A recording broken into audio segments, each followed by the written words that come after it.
Hi, everybody, and welcome back to my channel. My name is Gay Gerard, and I'm your host. And today I've got an extraordinary guest here today to share his story. Anthony Masiello is here, and he's transformed his life and his health with a plant-based diet and lost over 160 pounds.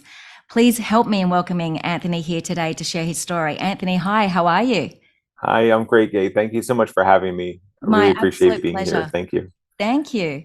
So I'm fascinated by your story. You are a picture of health. Looking at you right now, you're so vibrant and Oh, glowing. wow. Tell me Thank you. what led you to the plant-based diet? Tell us a little bit about your history, where you grew up, what was your childhood like, Sure. and how Yeah, you got to the point. it's kind of a long story, so you let me know how deep we want to go into it. But I want to hear all the it details. okay. So it started off. I grew up. My parents split up when I was young, Mhm. and my dad stayed in New Jersey, and my mother and brother and I moved to North Carolina. And my when my brother and I stayed in North Carolina with my mom during the school years, and then in the summers we went to New Jersey and we stayed with my dad. And somehow, I don't know how, but over that summer between the fourth and fifth grade, so I guess that's between ages like 9 and 10 years old, um, I went back to North Carolina after the summer and I had gained weight, enough to where my friends who hadn't seen me in a few months, you know, they, I mean, they were calling me fat. Like my one friend said, Anthony, how'd you get so fat over the summer? Wow. And I I don't know how. And I probably didn't realize because for me it probably happened more gradually than them not seeing me for a period of time. But but it happened. I gained weight that summer and it stayed with me for a long time. And this is back in the very early 80s, late 70s, early 80s. And there really weren't a lot of overweight kids in my school. In fact, I was one of two at my elementary school. Right. And maybe there was another one by the time I got to middle school or high school, but there weren't very many of us. And it was enough to where it kind of became the like almost that's how I saw myself Mhm. was like, as this overweight kid or as a fat kid. And that had its own kind of complications on my life growing up, but it wasn't all bad.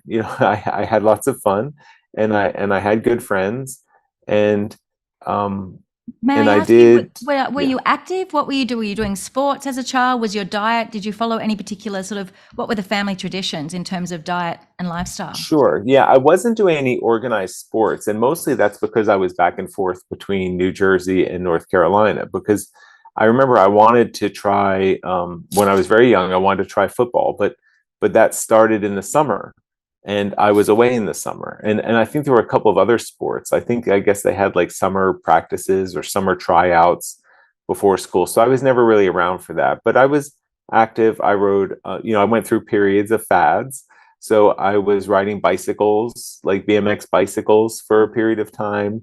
We were roller skating. I was big Mhm. into roller skating in the 80s. That So was a was lot of I. fun. Yeah. And, it was like Friday and Saturday night.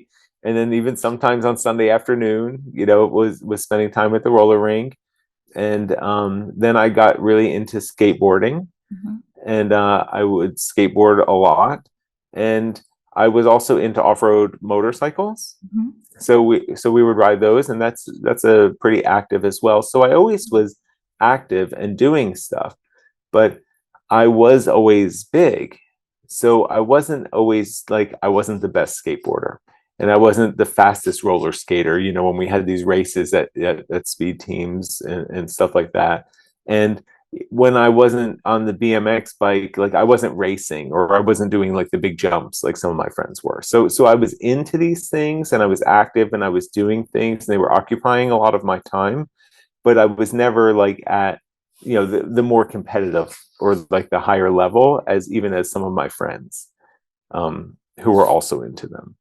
Um, and and as far as my diet goes, my mom worked in the evening, so I was eating a lot of like frozen dinners and stuff like that. But she was insistent that we always ate vegetables.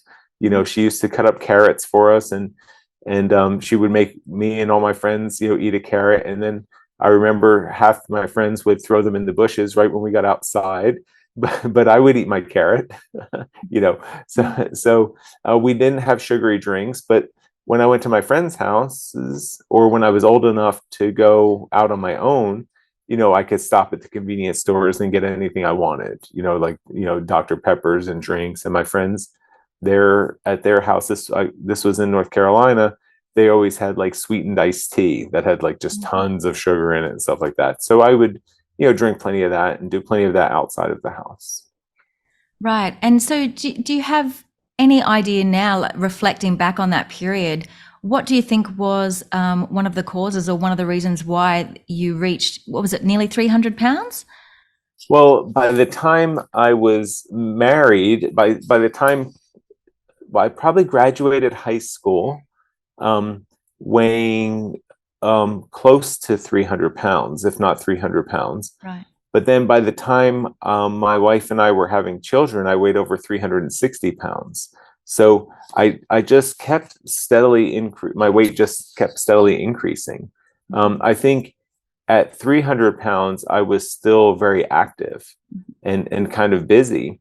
And then when I started working full time and had longer days and a longer commute, it didn't have a lot of time for more physically active stuff. And I do think that weight piled on there. I don't know exactly what it was that caused me to gain the weight because I tried to lose the weight several times before. Right. And maybe I ate slightly more than my brother, but not like noticeably more or significantly more. And we ate certainly the same foods because we were together all the time, whether we were in North Carolina or we were in New Jersey. And he always stayed very thin. Right. And so he was always thin and fit and strong. And I was overweight and, probably even not as strong. He's slightly younger than me. And he was stronger than me when we were kids. So I don't know, it's hard to tell. I mean, we were different. So it's hard to tell if I just have a kind of am predisposed to holding on to body weight. Like maybe that's very, very possible. And then also maybe I was also a different emotional state. Maybe I was looking to food for more than he was, for some of those things. Yeah, it's a puzzle. I don't know if I'll ever know the answer. Right. I mean, I think, emotional eating is something that a lot of people suffer from, and usually it's in silence, and it's something that sort of goes by the wayside because food is a necessity and it's so easy to get addicted to certain food groups. It just becomes more and more of a habit and then it becomes the norm. Yeah. Did you ever And have it's any? possible it was something like that. But when I talk so now that I've lost weight, I talk to a lot of people who've been morbidly obese and who have lost a lot of weight. And, I was never hiding candy bars. I was never stashing food in my room. I never had a bag of chips somewhere. I really only ate in the kitchen or outside, and I wasn't a fast food junkie. I talked to friends of mine who had fast food from, like, they would drive through fast food restaurants 3 and 4 times a day. Even when I weighed 360 pounds in 2005, but my wife and I joined she was my girlfriend at the time. We joined our first CSA farm, which is community supported agriculture, which is where you basically pay in advance. You purchase a share of the crops that are going to be produced on a farm. That's And then you amazing. go every week and you go pick up those vegetables. Right. We joined our first CSA farm in 2000. And we were committed to making sure we ate all the vegetables. Right. So every time every week we're only 2 of us. We got this huge box of vegetables, and we ate all the vegetables. So it wasn't like I was only eating pizza and burgers and French fries and chips and sugary drinks. So it makes it even a little bit more puzzling for me. Like for my friend who said, "Oh, I had fast food 5 times a day," I'm like, well, yeah, then it's pretty obvious why you were obese like that. I would eat out at the salad bar. I mean, sure, I would put like a heavy Italian dressing that had a lot of oil in it, and I would probably put Parmesan cheese on top of my salad, or things like that. But there still was quite a bit of vegetables involved. And the same with the food I was cooking at home. I was vegetarian. Um, I went vegetarian in 1994, which is about age 21. So, but so I even and that helped me to lose weight for a little while, because when I first went vegetarian, I there weren't a lot of products, vegetarian products. So what I did was I went to the produce section and I bought vegetables, and then I bought a wok, and I would just kind of make stir fries. And sure, I used, peanut oil or whatever oil they said to use, to cook the vegetables. But I was eating healthier and I actually felt really good. And then eventually, that probably did become a little bit more pizza. And then I did, I used to like to have ice cream when people have ice cream. So I would have that. And yeah, it's kind of hard to pinpoint, but it was always a pretty diverse diet. It wasn't ever a specifically all junk food diet. There were always plenty of healthy foods and fresh foods that were included. I love fruit. I loved pears and apples and bananas. I always have them on hand, and Right. different seasonal oranges at different times of year and stuff like that. So um, yeah, it's kind of hard to say. It's a little bit puzzling looking back. Yeah, right. And tell me, did you have any? I know that I read that you had psoriasis and eczema. So, was there any other symptoms that you had in terms of health that you've thought, I'd love to cure this, or get Well, rid of when I was really young, I had eczema on my fingers here. it? Right. And I remember going to the doctors and they couldn't figure it out. And they used to give me creams to put on my fingers and then cotton gloves to wear at night, because they wanted me to have these creams on, all night while I was sleeping. And then, but like, it would peel and it would scale, and I could kind of cut off this hard skin with a knife or like a razor blade, kind of almost like shave off the skin to get down to, but then sometimes it would crack and bleed and Mm, stuff, and no one could ever figure it out, what that was. And then it wasn't until later in life that was from a teenager. I've always had that on these four fingers. It right. was this eczema, and it's gone. So I'm very happy about Good. that. And Yes. then I developed psoriasis behind both of my ears, on my neck here, and it wouldn't always be there, but it would kind of flare up and go away. And when it flared up, like, it would be flaky and skin would flake off, and then sometimes it would bleed a little bit. And it was kind of hard for me to hide, because I don't have much hair, so even when I had a full head of hair, my hair was always kept short. So um it was a little embarrassing, and it was diagnosed as psoriasis. But again, they gave me some cream to put on it, but it never really helped. And I didn't know enough about it at the time to understand that could be triggered by things, that was essentially an autoimmune condition that could be triggered by other lifestyle factors, or by other things that were going on, including possibly stress, things I was eating, and other stuff. Um, I never knew that until it was long gone. Mhm. And how about sleep during that time? And was there anything else that you were suffering? High blood pressure, high cholesterol? Yeah, so okay, so I grew up like that, obese, with the eczema on my fingers, and otherwise functioning pretty normally. And then when I was in 2005, I was 33 years old.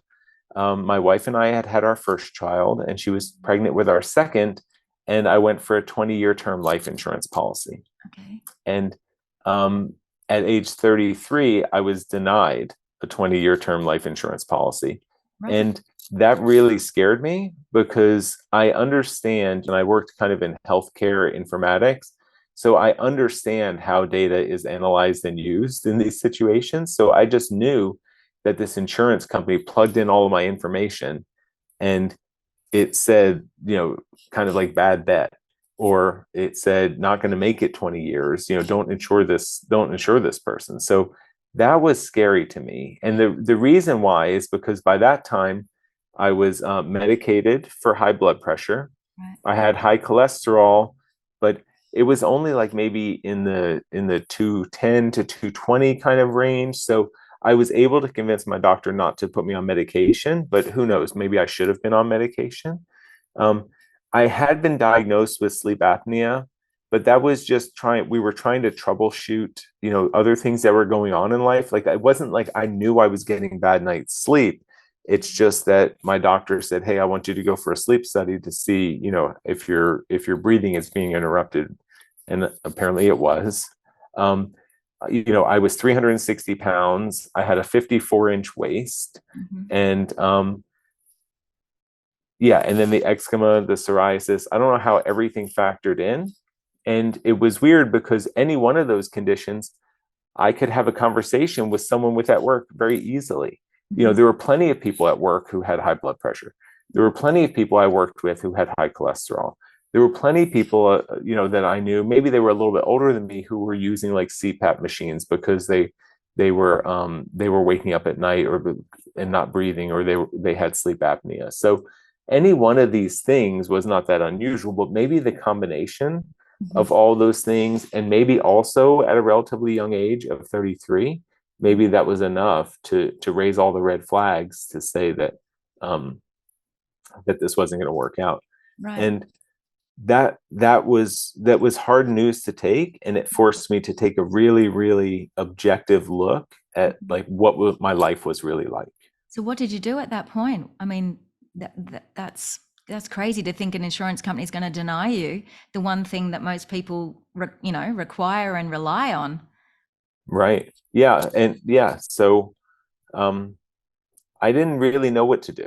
but I said, it was late enough in the year. I think this was October or so. And I did some reflecting, and then I set a New Year's resolution going into 2006. And I said, I'm going to do it. I'm going to lose. And I set a goal to lose 50 pounds Okay. in the year of 2006.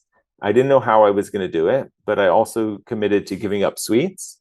So not having any like sugary snacks or cookies or cakes or ice cream, and also giving up all sodas. So I wasn't going to drink any more kind of sweetened beverages either. And I said I was going to eat less, like, whatever that meant. That's what I was going to do. And I tried, and for the first 3 months, so through January, February, and March, I didn't have any sweets. I didn't have any sodas, and I felt hungry all the time. So I was denying myself food, and I didn't lose any weight at all. And That's so that, disheartening when you're in that yeah, place and you're giving it all you've got. And what were you yeah. thinking? How were you feeling at that I mean, time? that I felt kind of helpless, Mm. probably, working towards feeling, depressed. I don't know. Um, but I was still determined. So I wanted to figure it out. And when I came up with the goal of losing 50 pounds for the year, it's because I thought someone my size should be able to lose 5 pounds per month. Mm-hmm. Right. That's a realistic goal. Yeah. So, and there were 12 months in the year. So that should have been 60 pounds, but I wanted to give myself a little bit of wiggle room. So I gave myself a couple of free months. Right. So in my goal. So I still wasn't necessarily off track. So I didn't feel like giving up. I knew it was too early. It wasn't time for me to give up. So I started Googling and searching for vegetarian weight loss, because in 2006, early 2006, late 2005, really the popular weight loss trends were all these high protein diets, and these, very meat based, and it just didn't make logical sense to me for some reason. And also, I was a proud vegetarian at that point for more than 10 years. And even though I wasn't vegan at the time, I was happy and kind of proud of being vegetarian. So I didn't want to completely switch. I probably would have been willing to, because I was that determined to get healthy and to lose weight. But but I didn't want to start there. So I was searching for vegetarian weight loss, and Dr. Furman's book, Eat to Live, popped up in my search results. And I clicked on it, and it opened a link to Amazon. And on the front of the book, it says fast and sustained weight loss on the front cover. And I was like, oh, that sounds pretty appealing. Perfect. So then but then I read the reviews, what people are saying about the book. And it was really interesting to me because no one was talking about weight loss. Everyone in the reviews was talking about getting healthy, and and some people mentioned that as part of becoming healthy, they ended up losing some weight, but more the weight loss was like a side effect. And the primary reason most people were reading this book, and the primary results that most people felt it from reading this book, was that they got healthy and That's so they interesting. recovered conditions. And that's where it hit me for the first time. I kind of had this moment where Mm, I realized I actually didn't just want to lose weight. mm, What I really wanted was, I really wanted to be healthy, mm, because the insurance company, who knows how much they cared about how much I weigh, mm. right? But they really wanted to know that I was healthy, which meant that I was going to be around for 20 years, so that they weren't going to have to pay out on their policy. And what I really wanted to do for my family was, I wanted to be healthy so that I could not only just be there to be part of their lives, but I wanted to be able to be an active part Mm. of my children's lives. And I wanted to be a good father for my kids, and I wanted to be a good husband for my wife. And and I realized, when I was reading that getting healthy was what would be required in order for me to do that. It's a So completely different mindset, isn't it? It's a completely it different goal and different approach altogether. It changes the game entirely. it really is. It doesn't, it's less emphasis on kind of the outside, and how someone who's been obese their whole life, how you look, and it's more an emphasis on how your body's performing and functioning, and how it's going on the inside, I which agree. frankly is much more important, I agree. right? I mean, certainly what was going on the outside of me was a pretty good reflection of what was going on the inside. Right. I'm not trying to say that I could be 360 pounds and still be, what I would consider healthy. I Mm. don't know if that's the case or not, but certainly the psoriasis and the eczema and my blood pressure, my cholesterol, all of those things cleared up in a matter of a few months. Right. Um, Did you you say know, you were on medication for the cholesterol I or was on medication for the blood for pressure. the blood I pressure? was on Right. two different medications for my blood pressure. And when I bought the book and I started doing it, Dr. Furman even says, work closely with your doctor if you have any conditions. So I started going to my doctor for regular checkups. Mm, And she actually wanted to see me sometimes every week or sometimes every 2 weeks. mhm. And she had me logging my blood pressure every single day. And she was adjusting my medication quickly. She had to, slowly kind of ramp it down as my body was healing and my blood pressure was lowering naturally, Mhm. until we got to the point where she told me I didn't have to take it anymore. That's And incredible. yeah, that was fantastic. And then my cholesterol was also dropping, and she was measuring that for me every once in a while. Um, then my fingers started to slowly clear up. I honestly don't know when that happened. I don't know if that took Right. 3 months or if that took 12 months. I don't know. But I just noticed that I didn't have these, I didn't have the issues anymore. Same thing Amazing. with the psoriasis. It just started not coming back. Amazing. And I started sleeping better. I started Mm. feeling more rested, and I started just getting all of this energy. I just was, I felt great. I It's felt better than amazing. I had ever felt before. Oh, that's fantastic. That's what you want to hear. Yeah. Yeah. And And so I did that by following exactly what, Dr. Furman recommends in that book, which that's is, what I was going to ask you. yeah, Yes. What is that exactly? yeah, because we just kind of skipped right over that, but that's Yes, really the key, right? absolutely. And the key is, what he says in there. He says eat vegetables, Mhm. fruits, beans, some nuts and seeds, and almost nothing else. Okay. And that's my very simple translation or my simple interpretation of what he says. But really, it's all about eating maximum micronutrients, these vitamins and minerals and all of these phytochemicals and things that are in vegetables, a wide variety of vegetables, maximizing those and kind of minimizing calories. Mhm. And how we do that is by having a very very vegetable, fruit, and bean kind of centered diet, and getting rid of all the higher calorie foods. Because then every bite you have is not only providing calories to the body, but it's also providing all of these other nutrients, Mhm. which in my understanding then helps to create an environment where the body can heal itself. Absolutely. Did you have a moment where you recognized, okay, this book requires me to go vegan? Did it actually, the idea pop into your head? No, because actually he didn't, in that version of the book, he didn't even say that you had to go vegan. He Right. just said you have to eat 90% of your calories should come from whole, unprocessed plant sources, Okay. and the 10% of your calories can come from anywhere else. Right. And I don't know if he explained it like this or this was just my understanding, but that 10% that could come from anywhere else, I mean, for some people that might be maple syrup, or for some people that might be white flour, right? Because that's still a plant-based food, but that's not a whole, right? That's not whole. Now that's a processed food. So For other people, was there any bread or grains in there for or other people it might be bread. For right? other people it might be, white rice. Or for some people it might be a slice of cake once in a while. For some people it might be a piece of salmon or chicken once in a while. For somebody else it might be some eggs. I think he was pretty animate on not having dairy, not having cheese or butter or milk or kind of dairy products, but he never said don't eat. He didn't focus on what not to eat. And what I told myself every day is that I'm going to eat more vegetables today than I did yesterday. That's great. And that's all I concentrate on. And I let that crowd everything else out. Of Mm. course, I already was a vegetarian, so I wasn't letting that crowd out any meat, but I was letting that crowd out some of the remaining dairy. I was letting that crowd out some of the remaining white bread. I was letting that crowd out some of the other things that I was eating, until I got to the point where I was eating almost nothing other than, whole unprocessed vegetables, fruits, and beans.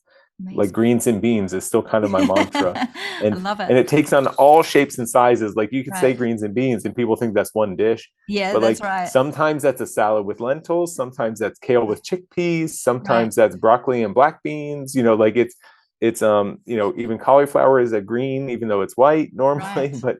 But but greens and beans became like my staple every day for lunch and dinner. And breakfast always just became fresh fruit. Right. So always fresh fruit for breakfast. And I was very fortunate at my work. There was a like a fruit bar in the cafeteria. So I ate 2 meals out every day. Every weekday I ate at work in the cafeteria. And for breakfast that would be fruit, and sometimes it was cut up melons. Sometimes they also had blueberries or raspberries. It would depend on what's Mm. in season. But they always had pineapple. They always had a couple of cut up melons, and that was enough, to make sure that I could have fruit every single day for breakfast. And That's then at lunch, as I mentioned, it varies between, cooked and raw salads and all kinds of beans and green combinations. amazing. And now, was your wife on board with this as well? Was she doing this lifestyle with you, or was she already reasonably healthy?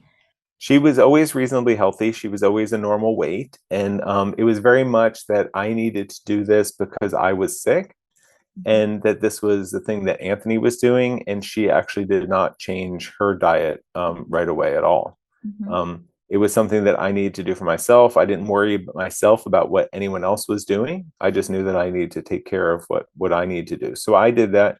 She was supportive in that she wasn't kind of questioning me or telling me that I shouldn't be doing this or anything like that.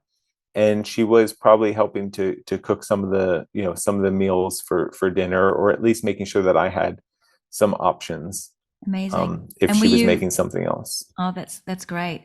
And would you consider yourself a bit of a chef in the kitchen? Did you always like cooking, or was it something that you had to learn because of this new change in the diet and lifestyle?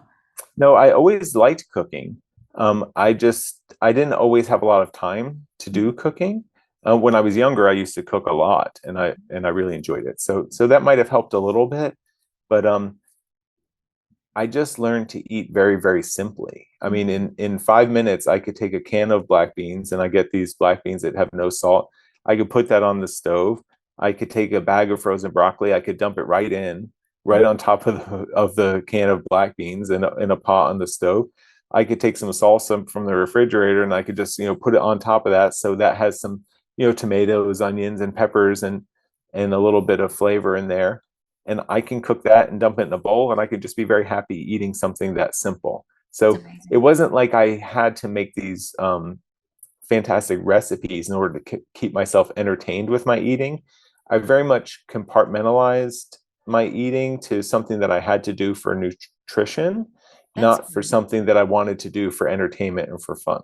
See, now that's a massive mindset shift and a complete change in us in your set of values. And do you think that was a Right. key to the It's success true. that you had? Um, It is, and I think it's an important thing for all of us to realize, because I Mm, think we use food for all kinds of things, I agree. and it's very rarely because we're hungry. We Mm, eat for a lot of reasons, but not emotions. normally Yeah. because we're hungry. Right. So that was very helpful for me to realize, especially with my goals and what I wanted to achieve. But that's not at all to say that I don't enjoy good food. Hmm. Especially on holidays. Like, we still have this eggplant rollatini dish that we make, and I've served it to my Italian extended family who lives in Queens, New York, Right. and they were confused that I was eating it because they thought for sure they were having, that it had cheese and other things in it, even though it was a tofu-based filling Oh, with sounds with great. kale and mushrooms that were in there. Like, it was Amazing. tofu, kale, and mushrooms, but they didn't even realize it. So we have some really delicious dishes that we do make on occasion, and we do enjoy food. But on a daily basis, it's worth realizing that we don't have to really look for food to be our most satisfying part of the day. I It's not agree. always like, what's the exciting thing that I can have for lunch today, or what's the most exciting breakfast I can have. Mm, It's more, for more kind of entertainment, excitement. It's more fun to chat with a friend on the phone, or go out for a walk, or go for a bike ride, or do something like that. I agree. And so, when you first started this complete change with Dr. Furman's book and the new guide to eating differently, how long until you started to see results? So I started to see results right away. Okay. In like 2 months, the first 2 months since I bought the book, I lost 30 pounds. So after not That's losing any fast. weight for 3 months, Right. I lost 30 pounds in 2 months. And then I just continued. I lost 8 pounds a month every single month for the remainder of almost 20 months, which it took me to lose the 160 pounds. So I lost all the weight in less than 2 years. That's incredible. And where did exercise come into play at all? So it did about halfway through. So at the end of 2006, if you remember, I had this goal of losing 50 pounds. Hmm. I actually ended up losing 90 pounds, even though I got that late start. So I lost 90 pounds in Yeah. 2006, and I was excited as could be. And I did set a second New Year's resolution then going into 2007, Okay. and I wanted to start running. And my wife was always a runner, and I was never able to run. I don't think I never even attempted to run a mile um, before that point. So that at that point, I guess I was 34 years old. But I decided that I wanted to become a runner.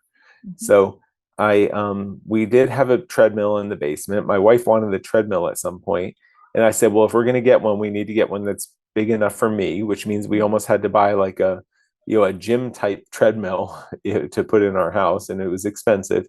But I'm glad that we had it there, because I started with like a combination of walking and running, Mhm. and I would get on the treadmill. My plan was to go for a half hour, Mhm. and I would go on there and I would walk, and then I would speed it up, and I would start running, and then I would get completely out of breath, and then I would slow it down again, and I would walk, and then as soon as I caught my breath back, I would speed it up again, and I would start running, and then I just would do that, and then the time I spent running just started to naturally get longer, right?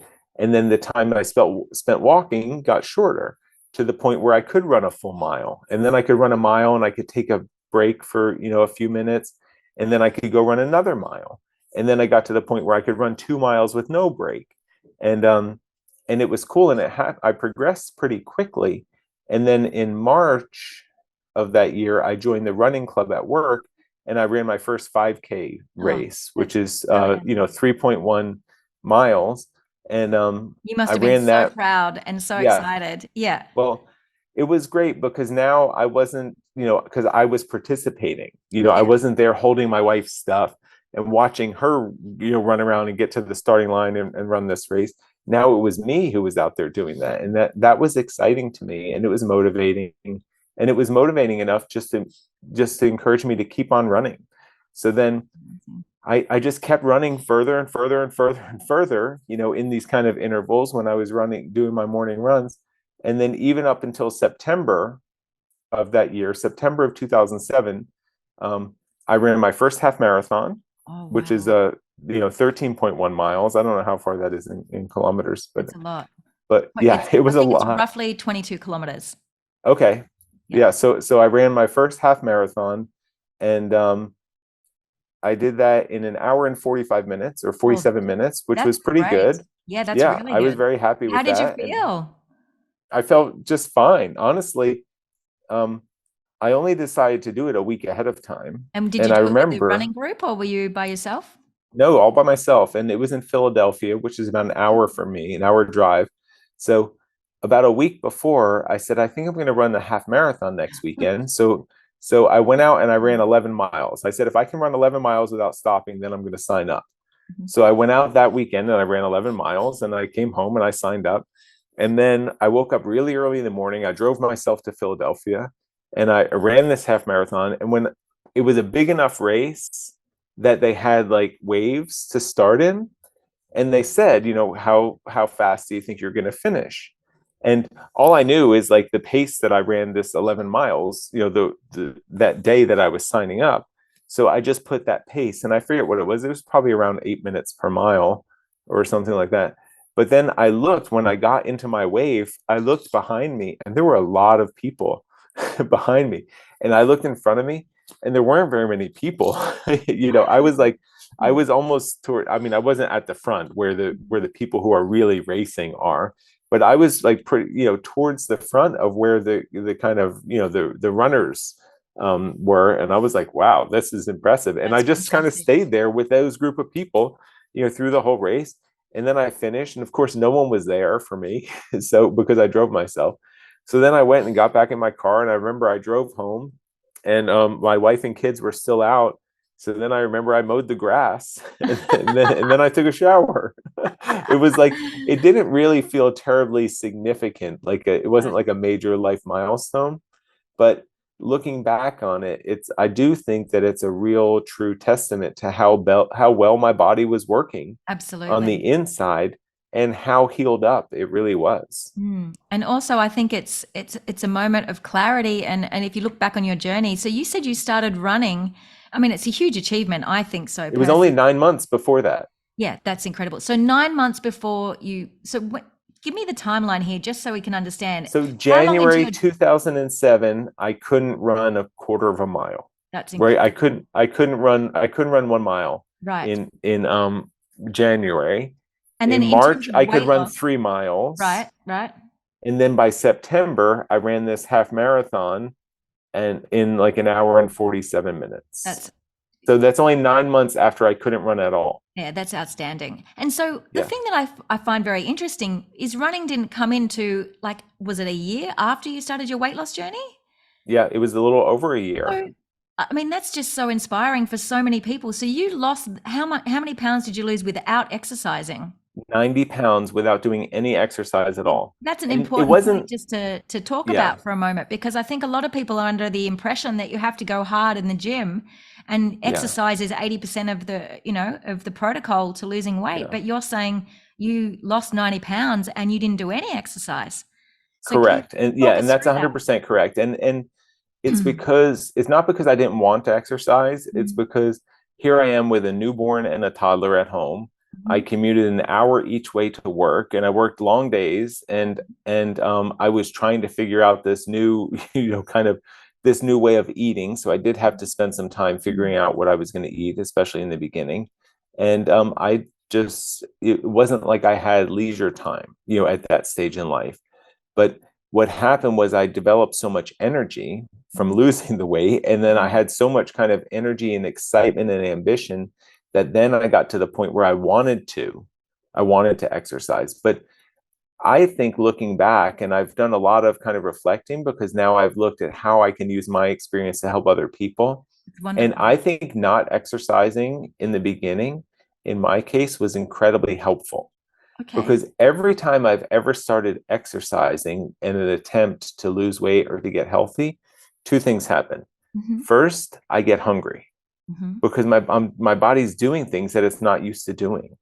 And second, I feel entitled Hmm. because when you go out and when you exercise for a half hour or an hour in the morning, and then there's a tray of cookies, in the break room at work, you're Right. like, oh, well, I exercised today. I can have a cookie, So it's a right? Like you reward. have this kind of thing where you're like, I deserve this because I did that, right? So I had none of that. I didn't I didn't exercise that day, Mm. so I had to stick to my plan.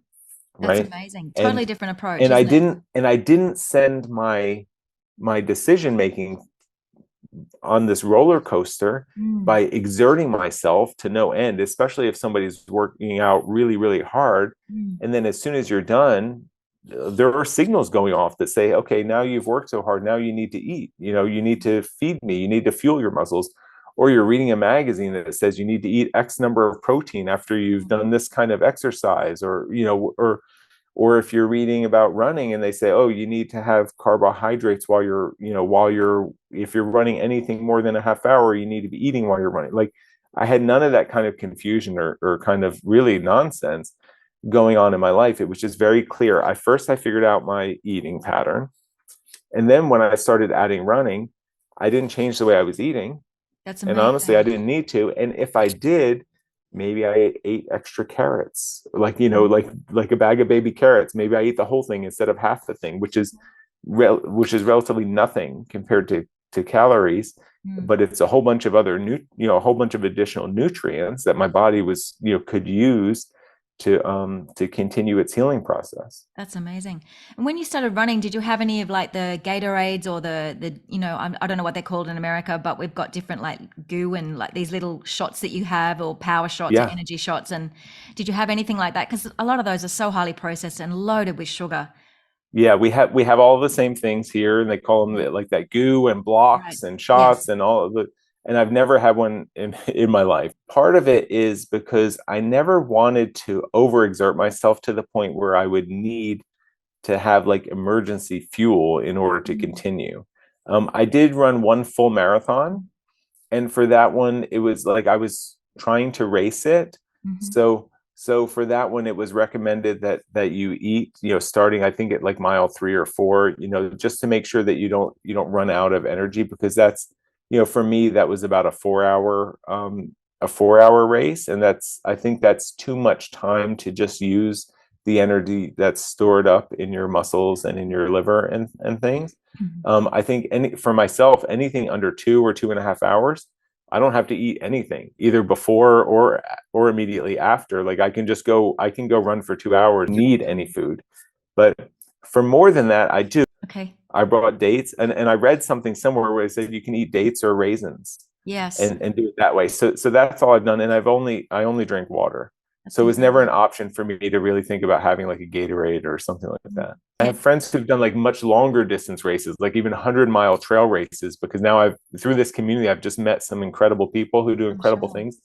But in order to run for 20 hours or 22 hours, you need to be eating a lot of really dense calorie foods, and including things like they're having Coca-Cola. And these are people who eat a whole food plant, who lost a lot of weight on a whole food plant-based diet, but you need those things to do that kind of event, Yeah, like sweet because you need potatoes those and quick cheese. calories. Yeah, So right. so my solution is I'm not going to do those kind of events, Okay. you know, because I don't want to do that, because my habit system, I would just want to keep it online. And I Mhm. don't want to confuse myself to say, okay, now that I'm doing this, I consume that. And then Mm. when I get back to normal life, now I'm only going to consume this. For me, it's too much mental work. So Yeah. I will go and cheer those people on, and I will go do anything in the world up to about 3 or 3.5 hours. And I have no problem, whether it's running, biking, anything. But if I get much beyond that, then I'm going to be really cautious about what I'm doing, Mm. um, so that I don't have to eat any highly processed food in order to do a good job, That's or to wonderful. finish. Well, it Yeah. sounds to me like you've just set yourself some boundaries and parameters of what you know Right. works for you, and it's your safety zone, and it still Yeah. works, and it ticks all the boxes and achieves your goals. It keeps you feeling good, keeps the Exactly. psoriasis and the eczema away. It's not necessary for you to, yeah. If you Right. run the risk of, yeah, like overeating or eating the processed food again, it's not worth it, is it? So I understand where you're coming Exactly. from. I Yeah. totally get it. It Exactly. sounds like you've created an incredible blueprint. And are you using this now to help others within your business? So there's two things. So I all while I got healthy and when I was recovering my own health, and I kind of learned this new way of living, I was working in pharmaceutical research. Mhm. And I was really excited to be working in pharmaceutical research because I like the idea of helping people.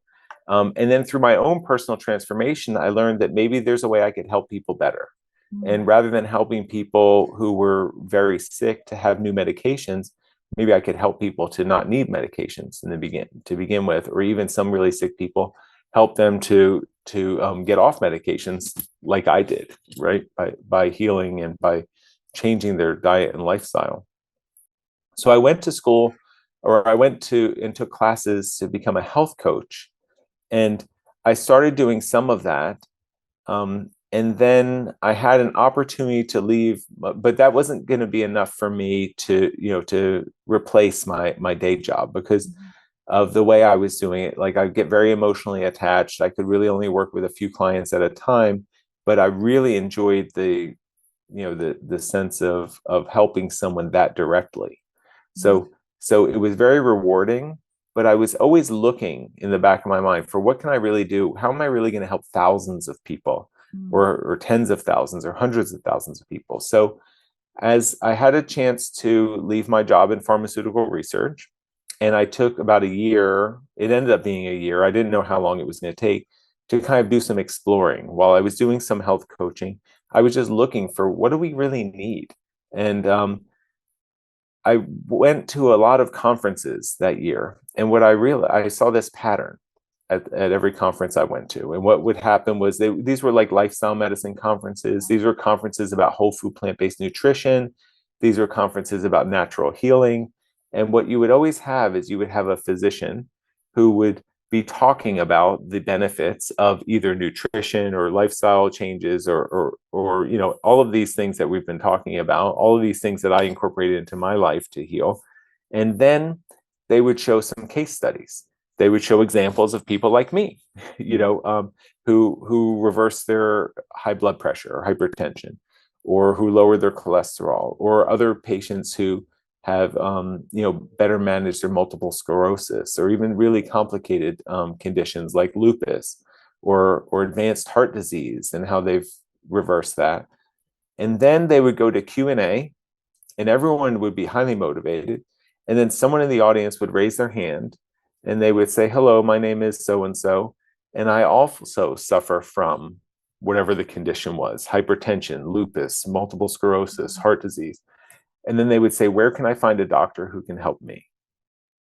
And there was never a good answer to that question, because the doctors who are really practicing lifestyle medicine are so kind of, scattered about. Mm. And most of them are not really in a practice that lets them practice lifestyle medicine to the way it needs to be, which is much longer, and longer appointments with patients, and ongoing relationships. Mhm. Like, you can certainly go, if you're here in the US, you can go see Dr. Esselstyn, who's one of the forefathers.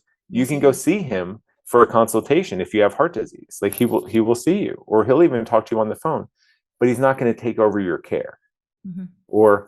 Or maybe you can go out to Dr. Furman, who wrote the book that I learned from. He's got this retreat center in San Diego, and Right. you can go live there for a month. Right. I didn't know that. Right. But that's only if you can. That's only if you're in a situation where you can take yourself out of your daily life and dedicate a It's not month or two practical, months is or it? 3 months. Right. And then, even still, when you go back home, he's likely not licensed where you live, so he's not going to be able to continue to provide that medical supervision for you. So Right. I just realized that that was something that our community was missing. We have incredible coaches, we have incredible education programs, we have incredible authors who have written books, we have incredible social media influencers who are putting out this incredible content, but we didn't have anywhere that most people could go, or I would say, people geographically diversely located could go to get real medical care when they needed it. And certainly people with hypertension, because the risk is, if you're on medication for hypertension and you start changing your diet, that your blood pressure goes too low, and then you can fall over, you can pass out. Right. So imagine, here you are doing all these things to make yourself healthy, and then you're walking down a set of steps, your blood pressure goes low, you pass out, you fall down steps, and you can crack your head, right? Or the same thing with a diabetic. If they're on medication and their blood sugars go too low, they could pass out, right? Or they could get seriously hurt because their blood pressure is low. So there is a lot of medical supervision that's required. And then also, when people are reading the books, I was very fortunate that my doctor was supportive and wasn't questioning what I was doing. She was just working with me and kind of very objectively, let's see what happens and I'll help you from there, right? Yeah. But not everyone is so fortunate, because a lot of people go to their doctor and they're like, oh, that's not going to work, or where are you going to get your protein, or I'm not going to take you off your medication because you can't cure diabetes with changing the way you eat, or like, so people get confused, they get frustrated. So anyway, this is a really long way to say That's okay. that we needed better access to doctors who are really practicing lifestyle medicine. And that led me to start a company that it was originally started, it was called Plant-Based Telehealth. Right. And now we've recently just rebranded it. We joined a larger company and it's now called Love Life Telehealth. Oh, that's And great. yeah, and the kind of wording there is that we want to help people not just to live life, we want to help people to really love life. It's Yes. not really just about increasing the amount of time that we're here on earth. It's really about increasing the amount of time that we're here to live very vibrant, healthy, Quality. enjoyable, Right. high quality, exactly, lives. And we've got 10 doctors. Okay. And in the US, they can provide licensed medical care in all 50 states. Oh, that's good. And they also do international consultations to patients everywhere around the world. Amazing. We've got several patients who are in Australia. We've got a patient, at least one patient from Japan. We've had patients in New Zealand. We've had patients in the UK. We have patients, all over. The only difference, if you're not in the US, the doctors cannot order lab tests for you, or they can't prescribe or de-prescribe medications. But they can still write you a treatment plan. They can give you information to bring to your doctor to help you to explain, what you're doing. And that, if that doctor, sees fit, then they can order those tests for you or make those medication changes for you. We're just not plugged in yet to all the healthcare systems around the world in order to be able to do those things. Right. And it sounds incredible. And are they strictly plant-based? Yes. All of the doctors themselves are 100% living a vegan, whole food, plant-based diet and lifestyle themselves. Brilliant. Most of them are doing so because they've got their own story. Dr. Miller, who's one of my founding partners, she doesn't consider herself cured, but she's managing her lupus through whole food, plant-based diet. She was originally an emergency room doctor who had to stop working because she developed lupus, and she was having trouble moving and functioning. Right. And then she also learned about the power, and she has her own incredible recovery story. Oh, I'd love to chat to her. And now, yeah, I'll have to put you in touch. And now she's back to work, and she's doing fantastic. And she opened up a lifestyle medicine clinic in Aspen, Colorado, where she worked for a number of years. And then she joined me with Plant-Based Telehealth, and now Love Life Telehealth. And she sees patients, all across the US. I think she's licensed in 23 states. And also she does those international consultations, and she helps people everywhere to heal and get better. So Dr. Kim Scheuer, she lost a lot of weight. Dr. Kiri O'Connor has worked on a number of health issues. We have Dr. Nikki Davis, who's out in Utah. She was actually an engineer who was working on a space shuttle program with NASA, and decided but she was passionate about helping people. She was passionate about her own vegan and plant-based lifestyle, and decided to go back to medical school to change careers to become a doctor so that she could help people. She went to medical school specifically to help patients with lifestyle medicine and whole food plant-based nutrition. So it's not like we have doctors who happen to think that this kind of works. It's like, all of the doctors are really, really into this. Sounds we have Dr. Colin Zhu teaches culinary genomics. He's a trained chef and a trained physician. So I was going to ask about that component. Do you teach the food side of things in terms of not just the consulting for the lifestyle medicine, but also the food and cooking classes, anything like that? We're not offering cooking classes, but they certainly do. In the treatment plans, it tells what to eat. And the doctors, like the real advantage of seeing a doctor, whether it's a consultation or a licensed medical visit, is that the doctor treats the specific individual in the context of their medical history, their current lifestyle, and their goals, right? So if somebody like myself, right, if we go back to former Anthony, somebody who is, for all practical purposes, very sick and morbidly obese, incredibly highly motivated, right? And my goal was to be very aggressive. They would design a plan for me, and that plan is going to include what to eat. It's going to include what not to eat. It's also going to include, the amount of sleep I should be getting. It's going to include how do I manage stress, if stress is a factor in my life. It is going to include an exercise plan, that's appropriate for that individual. Like, they would never have started me running at 360 pounds, right? It's But they very probably would have tailored. suggested a Right. very specific, a very intentional 10-minute walk, maybe after every meal, like, so it's always going to be very individualized for that person.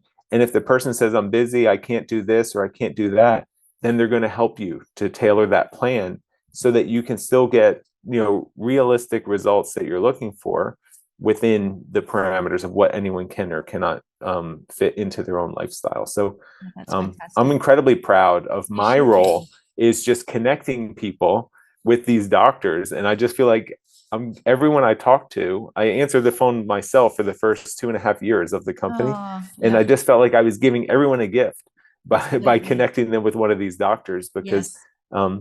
I know firsthand, the life-changing benefits and how it can have a dramatically improved quality of life. Fantastic. I just love that. I mean, what a purpose. That is an extraordinary gift that you've got. And, you're giving so many people hope. And, I think going back to that point of the exercise didn't come in until after you'd already lost such a huge amount of weight. That in itself just gives a ray of light to so many people that are struggling, that are sitting there thinking, I can't do that, or I've Right. got a knee injury from 20 years ago. I can't do it. So it's no hope for me. And they just get deeper into the cycle. Or deeper into depression or overeating or whatever else it is that they're using for comfort. And yeah, I just think it's amazing. So Yeah, talk me. because what you just said is so important, because every time we experience something that feels like failure, Mm, it's like it's a big setback. And when we absolutely. start off with unrealistic goals or expectations, then we're really setting ourselves up for those crushing feelings I of agree. not being successful, right? Yes. So I would rather see, as a coach, I would rather see someone take small successful steps in the right direction for a period of time, and let's increase the step size as you're able to do so, rather than set someone up with the ideal plan and Mm, then have them do it for 2 weeks and then fail and then say this didn't work, I right? And then they agree. tell themselves, they tell their friends, they tell their family, oh, that doesn't work, that doesn't work, that doesn't work. And And and it, yeah it, it's too hard. That's why I like the idea, and I did this accidentally, like, think about what we can do more of. Like, mm, everyone can eat more vegetables, everyone can eat more fruit. and it's And that's not, accessible. It's yeah, easier, and isn't that's it? not taking away like part of your Yeah. soul, right? to, Yes. to have an extra apple every day, that's not hard. you know I agree. And it can be somewhat overwhelming and intimidating if someone provides you this big plan with all of this exercise and that you haven't exercised in years. I right, mean, that's already the odds are set against you. You know what I mean? And right. you might do it for a day or 2 days or 2 weeks, but it's going to fizzle out. That's why kind of group programs are a little bit hard. Mm, And that's why not working one-on-one directly with somebody can cause challenges. mm, Even when we read a book, like, I'm very fortunate that the way I interpreted that book that I read, Eat to Live, mm. because if I would have read it in another direction and it says, wow, I have to go vegan, Yes. I can never eat any kind of sweets or processed food ever again in my life, like, that might have seemed scary. But for me, the way I just happened to interpret it was, oh, all I have to do is eat more fruits and vegetables. Yeah. Like, It's like a lot that's more all I have to do. That's pretty easier. easy. Like, I Simple. was a big guy, I could eat more. Yes. That was no Yeah. problem. But that comes back down to Dr. McDougall's work Yes. is SOS. Are you familiar with the SOS? You probably Oh are. yeah, of course. Yes. So Yeah. is that something that you practice? And can you talk a Yes. little bit Yeah. about that? Because there's so many different Um, types of, plant-based diet and whole food plant-based and right. all different approaches to that. So yeah, So what so works my best? ideal, my core Mm, is whole food, plant-based, which means no processed food. mhm, And for me, plant-based also means vegan. So I don't eat any meat, dairy, or animal products. And then SOS, I interpret as salt, oil, and I call it sweeteners, not just sugar, that's good. salt, oil, and sweetener free. Right. And the reason I say sweeteners is because not only do I not want sugar, but I also don't want agave. I Mm. don't necessarily want monk fruit. I don't want maple syrup. I don't want honey, which honey I guess is not vegan anyway, so I probably wouldn't have that. But I don't want any of those things because all of those things mess with me. They mess with, I mean, they will mess with me physiologically, and maybe that impact is minor, but psychologically, it creates a different expectation for food. Like I now, agree. sweets taste really sweet. So the sweetest thing that I'll eat now is like a whole date. And Mm. sure, I'll blend that up into something, and have something that tastes sweet, but it's with a whole fruit, right? It's with the whole date. It's Mm. not just with the with like a syrup or a processed sugar or something like that. I really do believe that the SOS free is such a great way to go. And I don't eat salt or I Yeah. do mostly SOS myself. I mean, there's a tiny bit of Well, oil if you're out in restaurants and you can't avoid it sometimes if you're eating out and you want a a salad hundred percent. or Yeah. vegetables. But That was going to be my disclaimer as well. yeah, So when I'm home, that's why I say my core right. is salt, oil, and sugar free. Yes. But when I do go out, I eat out even at places we have here like Chipotle and others Mm. where people are like, do you know they put some oil in their beans? I'm like, I have no idea. you Yes. know, Yeah. but but I know there's a lot of salt in them Oh, because definitely. I can taste that salt. But still, it's a bowl of lettuce with beans on top of it, salsa and some guacamole. And if it has too much salt in that meal, then I You figure that taste it. probably averages it out. That averages out okay. Yeah. Like Yeah. I still do eat those things. It's still a great option for me when I'm out on the road, You far have away to from still home. live. Yeah. Yeah. Yeah. It's just it becomes practical. And then there Mm. are other times I can just stop at a grocery store and go buy a big bowl of cut up watermelon, and Yes. I can just eat that too. Yeah. That's great too when those options are available. Yeah, that's fantastic. I definitely find that having sugar and salt are major triggers for me. They just trigger all sorts of cravings, bread and grains. For me, it's a slippery slope. Yes, exactly. And And I think it knowing is for a yourself lot of is so, people. so important. Yeah, Yes. I Yeah. agree with you because it's exactly the same for me. So I'm on that same slope with you. And I Yes. would agree with you. I think many other people are, and some people may not be, but Mm. that's it's important for them to know themselves. No, definitely. I agree. So I wanted to talk a little bit more about the cravings and the foods. And when you first, because you went sort of vegan without realizing it, essentially over a period of time, what were the foods that were the hardest for you to give up? Was there anything that you were like, oh, I just want See, more of that cheese, or did you have any? pizza would have been it, Okay, but since I didn't start with excluding things, I started right. with Just including adding, things. right. I I got to the point where I didn't realize that it had been like, a couple of weeks since I've had a piece of pizza. Oh, that's Or good. maybe it got to the point where I didn't realize it had been a month since I had a pizza because it never occupied my mind because it was never something that I felt like was forbidden or was something I wasn't allowed to have. See, And that's a really yeah, important key. yeah. Yeah, and it helped me a lot because I had given up my favorite foods in the past, several times. And giving up your favorite foods kind of makes you think about your favorite foods. Yes, it And does. it also is kind of setting up for a bit of failure. Hmm. So I didn't notice, but I do remember then once I went out with my wife, and then I still have pizza now, but it doesn't have cheese on it. So now we will order a pizza and it will have like 5 vegetables on it. I'll usually get spinach, broccoli, mushrooms, onions, and peppers or something like that. And no cheese. So then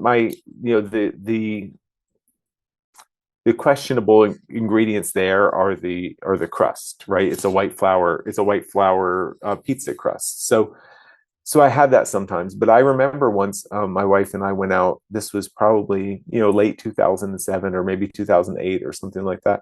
And I said, I think I'm going to have the cheese on the pizza today just to see what it was like. And it wasn't nearly as good as I remembered it. It's you so know, funny the like story we tell ourselves and the memory. like I really wanted it because I thought I missed it, but it really wasn't that great. And then that was really a good experience.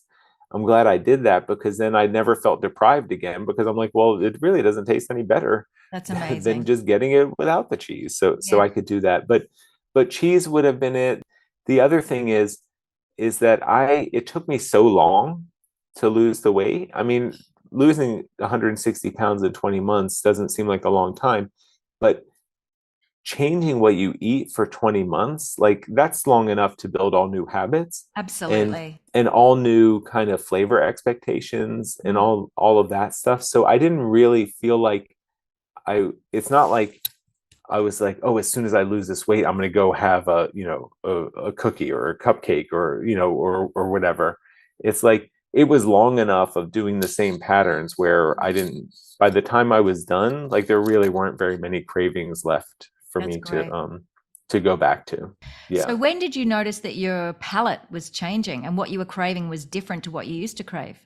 See, I never really noticed Okay. because in the beginning I was just doing it on discipline Okay. and I was highly motivated because now I was feeling success and I was doing it on discipline and excitement. It never felt like torture. That's And then, wonderful. and then by the time I was done, I never felt like I needed to kind of test it. That's brilliant. It's hard to say how long it takes, like on a calendar, but Mm. it's usually the number of repetitions. Mm. So if let's say coffee, because part of this I gave up caffeine as well, So did right? I. So Yeah. so so coffee, if I had coffee every single day, then after not having coffee, like it's probably hard not to have coffee for the first week. And then it's a little bit easier the second week. Then it's a little bit easier the third week. And then Mm. probably by 2 months, but after 8 weeks, you probably don't miss it at all, right? Because it's gone. But if there's like you do something special with your family and let's say you go get ice cream with your family once a month, well, you only do that once a month. So it's like, after a month, it's like, okay, everyone's going for ice cream. It's like, oh, it's really hard now not to get ice cream because everyone's going to get the ice cream, right?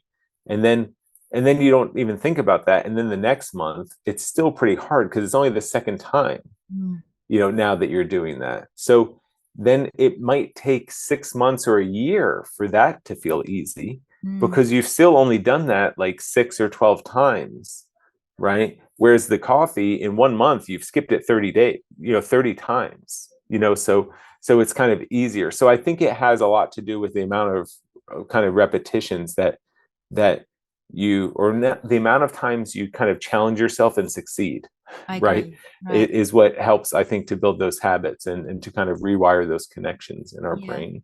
It's just But it's removing that important, fear. it's important to get through that period because then it does become easy. I agree. I agree. And it sounds like you saw quite a noticeable shift in your confidence fairly early on, would you say? Mhm. Yeah. How did Yeah. that make you feel? As soon as it started working, I was like, oh, I can do anything. Yeah. And If I that's can enough lose 30 motivation to pounds keep going. if I can lose 30 pounds in 2 months, I can do anything, Yeah. Yeah. So what were the major differences for the first time that you tried to lose weight when you first went vegetarian and you did lose some weight and have some success, but then you also gained some weight back, was it?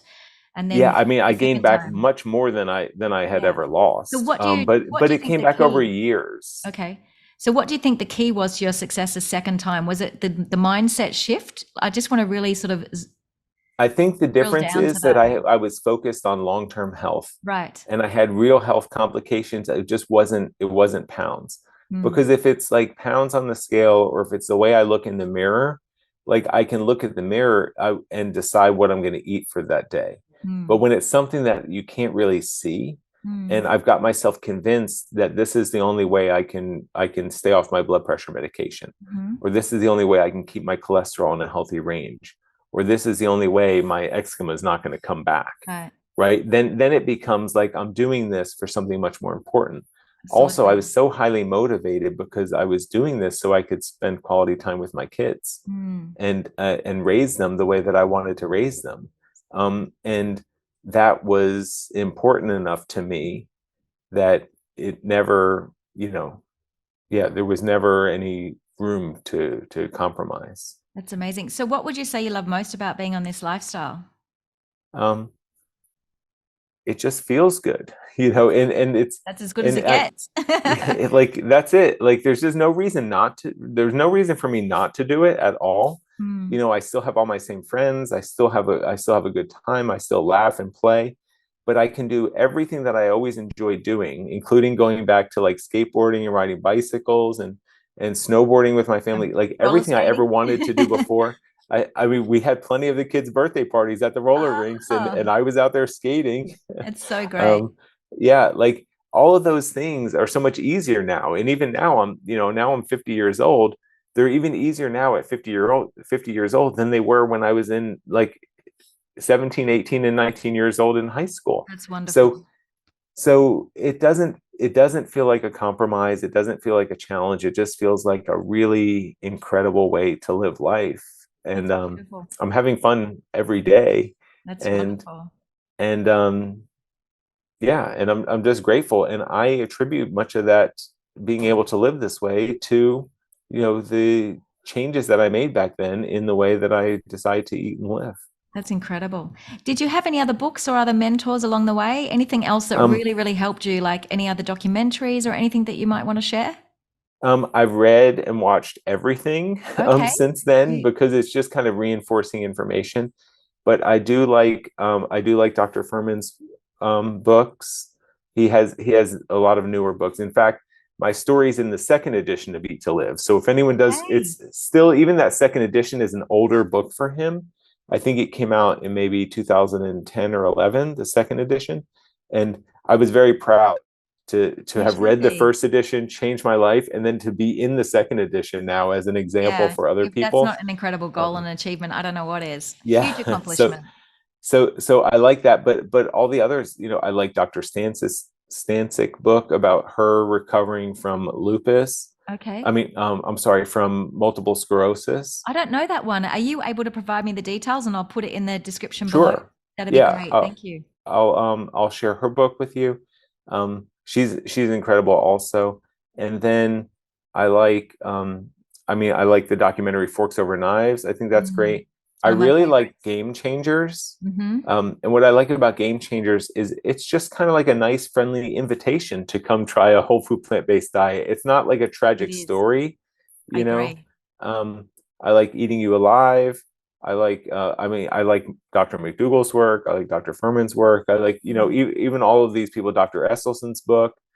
Um, I don't have my bookshelf in front of me, but there are just so many. Our That's friends at wonderful. Mastering Diabetes, I Okay. would say anyone who has any type of diabetes, whether it's type 1 diabetes, type 2, type 1.5, gestational diabetes, Hmm. should absolutely read the Mastering Diabetes book and, Okay. and look into what the work that they're doing. It's Yeah. absolutely incredible. Okay. Thank you for that. I Um, appreciate it. And yeah. just curious about, do you have any smoothies in your diet? Have you done any juicing? Is that something that you incorporate into your Um, plant-based diet? I have smoothies occasionally, but Hmm. not regularly. I more Okay. have them for fun. Okay. Um, I'll make a fruit or even a fruit and vegetable smoothie and have that like as dessert. Sometimes I Excellent. have it as breakfast, but it's not like I start every day Right.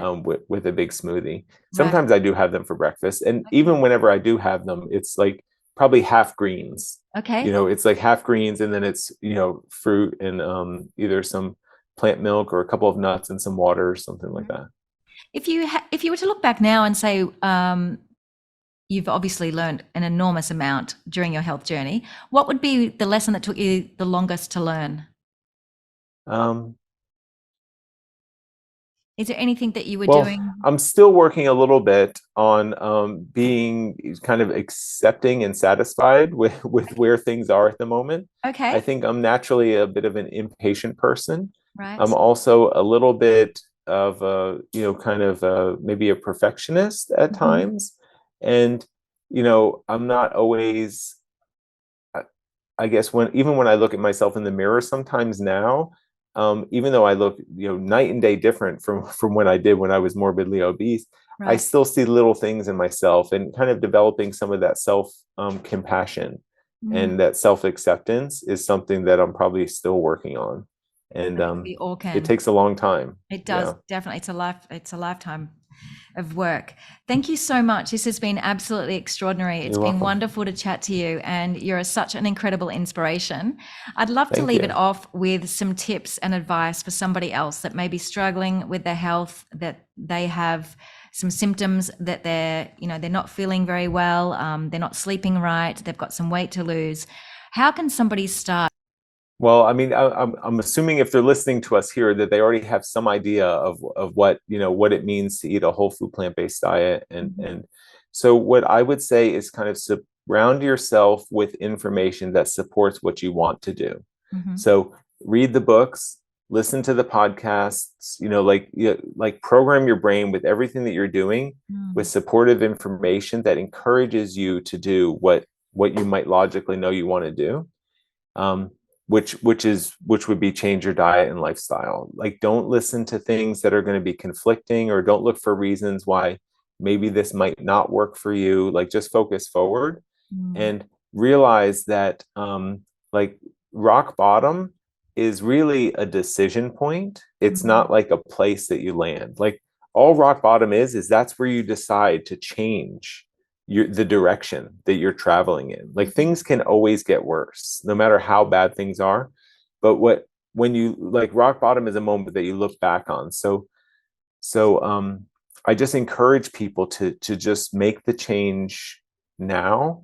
Realize that it's going to be very hard for a short period of time, and then it will start to get easier, and it will be so worth it. Like, sticking with it will just be so worth it.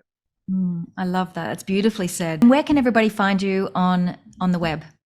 Yeah, so my favorite place for anyone to find me is Yes. that Love Life Telehealth. Okay. You can go there and you can read the about us, and there's snippets from my story there. And you can also Fantastic. use that to connect with the doctors. We also do live chats on Okay. there a couple Brilliant. times a week. So even if someone's not ready to schedule their own appointment, they can participate in the live chats. We run them both on Facebook and on YouTube, because we Mhm. realize that not everyone's on there. But if you type in questions into the comments, the doctors will answer your questions. I'm on there many times, Mhm. so I can answer questions. That Love Life Telehealth, and then we also have Instagram and Facebook. And if you write to us anywhere if you write to me anywhere there, or even if you're in the US and you call the number on the website, if you have questions, they will pass it on to me, and I will get back to you, and Brilliant. I'll be able to help respond. We're all our whole organization is just passion driven, and really wanting to help people. I So love that. we're excited to help people any way that we can. Fantastic. Anthony, it's just been wonderful having you here today. And thank you for being so open and so honest and sharing your story so authentically. I'm very, very You're very grateful for your welcome. time. It's just Yeah, been well, thank you so much wonderful. for having me. Thank you My for reaching pleasure. out. I'm so happy to be connected with you Yes, me on too. Instagram. We just found each other there. That's absolutely incredible. It's I love what you're wonderful. doing. Thank you Thank for you. bringing these stories to your community and helping to spread the word, because it's Thank you. valuable. And I know that people are just going to be telling you over time that how much that the information that you've shared has helped them in their lives. So it's Oh, really an thank you. important contribution. I Thank you so appreciate that. much. Thank you. All right, everybody, thank you so much for joining us today. I'm absolutely thrilled to have you here and to share Anthony's story. And until next time, we'll see you soon. Thank you and take care.